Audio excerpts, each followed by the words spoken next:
ورجعنا تاني في الجزء التاني من تعليم ازاي هنعمل الفانوس بعد ما قفلنا بقى خلاص كل الجوانب، وتعلمنا في الفيديو اللي فات ان احنا ازاي نشتغل على الاكريليك وان احنا نقدر نبطنه ازاي باللولي داير ما يدور، وعملنا طريقة التقفيل بتاعتنا احنا عشان برضو هتلاقوا في اكتر من طريقة. انا حبيت الطريقة دي اسهل بالنسبة لي. وهنبدأ ان احنا نقفل الزوايا هنا زي ما انتوا شايفين. هنا الزاوية عندي بيعتبر فيها 3 خرزات، فانا هاخد ال3 خرزات مع بعض وهعمل زي وحدة خماسية، وهحاول ان انا اشد الخيط على قد ما اقدر. تمام، وده هيتكرر معايا في كل الزوايا اللي هتيجي معايا. في النص هشتغل غرزة رباعية عادي، واتأكد ان هنا مثلا عددهم 3 زي هنا 3، والركنين اللي هناك نفس الكلام. لو حسينا ان في عدد مختلف لازم ساعتها نوقف ونشوف الغلطة فين، لان فعلا في الفانوس بالذات من الحاجات اللي هو لو في غلطة في النص هتلاقوا الاطار كله الفانوس بيتعوج، الجزء الفوقاني ما بيبقاش مظبوط، الجزء اللي تحتاني ما بيبقاش ثابت، بيحصل ضربات كتير فيه. فهنا هنكمل ان احنا هنعمل غرزة خماسية. انا عندي 3 خرزات، يعني هحط خرزتين وهشد الخيط كويس قوي على قد ما اقدر ان انا اضم الزاوية دي معايا، وبعد كده هبدأ اشتغل على اللي بعدها. وما تقلقوش من الحركة دي، كده كده هتظبط معايا لان انا هضم كل الزوايا بتاعتي مع واحنا شغالين ان شاء الله. بعد كده الطرف اللي معايا على الشمال هدخله في الخرزة اللي جنبه على الشمال عادي خالص، اللي هو الشغل بتاعنا بقى اللي احنا متعودين عليه، واشد بس احكم العقدة جوه الخرزة بالشكل ده. وبعد كده هاخد الخيط اللي على اليمين احط فيه خرزتين وهنشتغل وحدة رباعية عادية. يبقى انا كان عندي هنا النهاية عندي كانت خرزتين، وهحط خرزتين اقفل بيهم هنا، وهيبدأ كده ده الصف بتاعي نشتغل عليه. بعد كده عندي اهو لسه وحدتين او خرزتين هشتغل عليهم وحدتين رباعيتين، فهكمل احط الخيط هنا في الطرف او الخرزة اللي على الشمال، والخيط اللي على اليمين هحط فيه خرزتين. وكررنا ده على كمان الوحدة اللي بعدها، يعني عملنا 3 وحدات رباعية، وجينا هنا خلاص دي الزاوية بتاعتي، فالخيط اللي معايا على الجنب هدخله في ال3 خرزات زي ما كنا بادئين بالظبط. بس المرة دي اللي هيفرق معايا ان انا عندي الخرزة بتاعت نهاية الوحدة اللي قبله، فاوريدي كأن معايا 4 خرزات. نكمل هنا، وهيبقى لو انا هقفل زي اللي انا عملتها الغرزة الخماسية يبقى ان انا هحط خرزة واحدة.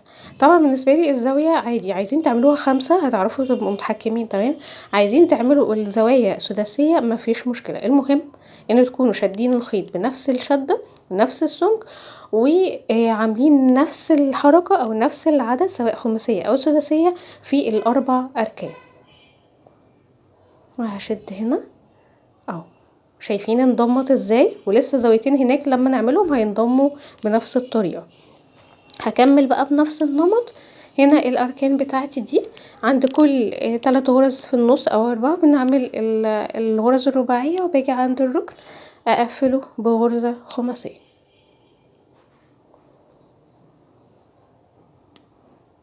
اهو. جينا عند الركن اللي بعد كده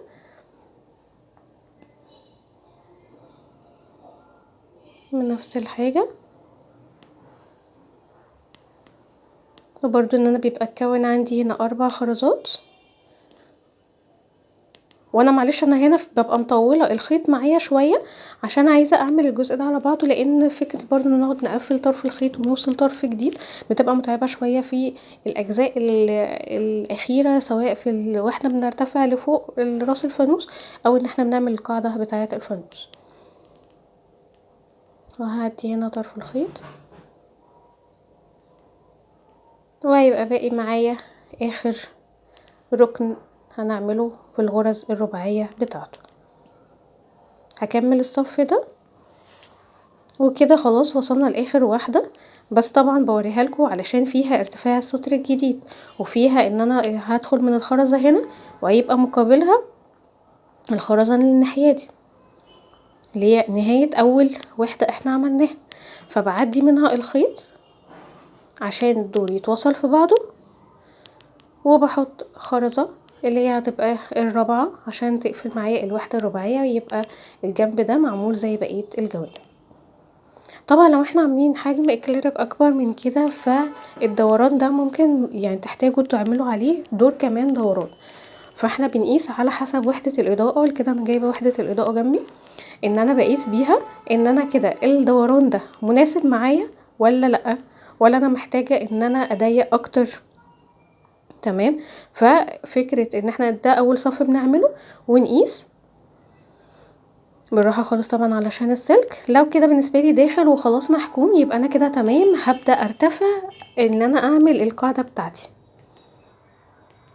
يبقى احنا كده قفلنا جزء بس من القاعدة، وهنبدأ نشتغل فوقيها زي ارتفاع اللي عليه يقف الفانوس. طيب هنرتفع ازاي؟ عشان نرتفع دايما اي دور بحط 3 خرزات. يبقى انا المرة دي هاخد اي طرف منهم سواء اليمين او الشمال واحط فيه 3 خرزات مرة واحدة. والمرة دي انا بدأت من اليمين للشمال عشان اوريكم على طول مع اتجاه الزاوية هنعمل ايه. اهو اتكون الوحدة لفوق، هدخل بالخيط في الخرزة اللي جنبه على طول، الخيط الشمال هدخل في الخرزة اللي جنبيه تحت شمال، والخيط اللي على اليمين هحط فيه خرزتين ونقفل في تاني خرز. فالموضوع هنا خلاص هيبقى سهل اوي، يعتبر زي الشغل المعتاد بتاعنا بتاع ارتفاع الصفوف العادي خالص. هعمل كده داير ما يدور واشوف حسب ما انا حابه ان انا اعمل سطر ولا سطرين علشان اعمل اضيق للوحده. وفي ممكن يعملوا صف واحد وبيدخلوه لجوه علشان يبقى الوحده متداريه فيه، فحسب ما انتوا بتحبوا. لو عايزين تعملوا صف لتحت وصف لفوق ده برضو حسب الرغبه، بس انا بالنسبه لي هشتغل بس لفوق وهعمل بدل الدور 2. عملت الدورين خلاص، وهنبدأ نعمل بقى ايه القاعدة بتاعتي اللي هي لبره اللي توزن معايا شوية كمان تقول الفانوس اللي احنا عاملينه. فهبدأ اشتغل لبره. هشتغل لبره دي يعني بوسع، فانا عصيت قطعة خيط جديدة حطيتها في نص الخرز، وهبدأ ان انا برضو زي ما احنا عارفين ان احنا بنحط على عشان اعمل صف جديد بحط فوق الخرزية 3 خرزات، فبالتالي هحط هنا 3 وهقفل في 3 خرزة عادي خالص زي ما احنا متعودين. وهنا الاختلاف شوية هيبقى في الزوايا اللي احنا بنعملها علشان ان انا اعمل مربع اكبر لبره. فزي ما انتوا شايفين كده انا هقفل هنا الخيط اهو، بعد كده طرف الخيط اللي تحت ادخله في الخرزة اللي عليها الدور تحت، وده برضو ايه هيبقى بالنسبة لنا سهل، ده اللي احنا متعودين عليه. والخيط اللي فوق احط فيه خرزتين ونقفل في تاني واحدة. وهنيجي بقى عند النقطة المهمة اللي هي الزاوية بتاعتي، ان انا عايزة الف الزاوية وتبقى طالعة لبره عشان تديني المساحة بتاعة القاعدة. فالمرة دي هحط ايه، هحط مش خرزتين، انا هحط 3 خرزات. انا ببني وحدة جديدة ازيد على الاطار اللي موجود، واقفل في تالت واحدة بالشكل ده. بصوا هيبدأ يظهر عندي الزاوية، هيبدأ يظهر عندي الشكل مختلف اهو بالشكل ده.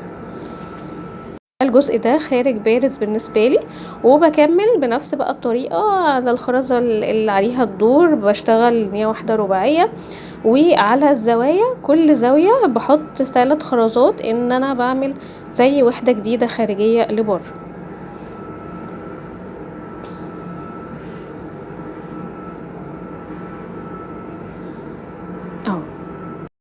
اهو. فبدأت كده تتكون معايا خلاص، وهعملها اكملها داير ما يدور. وبعدها لما اخلص الصف ده خالص هنبدأ نعمل صف تاني لتحت. وهنا كملنا وخلاص قربنا نقفل، بس عشان تشوفوا تقفيلة الدور معانا. هنا زي ما قلت لكم عند برضو الزاوية الرابعة عملنا ال3 خرزات،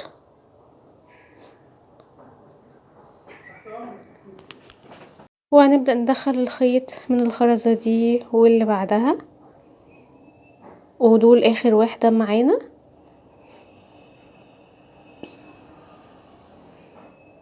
وهنقفل. وبحب دايما بس ان انا يعني كان ممكن اسيب لكم ده عادي ان انتوا تكملوه، بس عشان تبقوا شفتوا معايا قصدي ايه التقفيله بتاعتها والدنيا مظبوطه معاكم.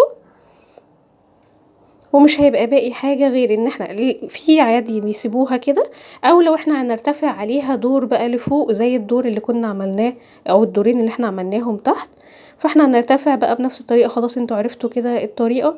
لو هرتفع صف لفوق هعمل ايه، ان انا هقفل هنا ب3 خرزات، وابدأ اتعامل بقى هنا داير ما يدور بدون زيادات، يعني فوق كل خرزتين هنحط خرزتين زي الصفين اللي احنا عملناهم تحت علشان يشيل معايا الفانوس. ونكمل بقى في الجزء الثالث، استنوني.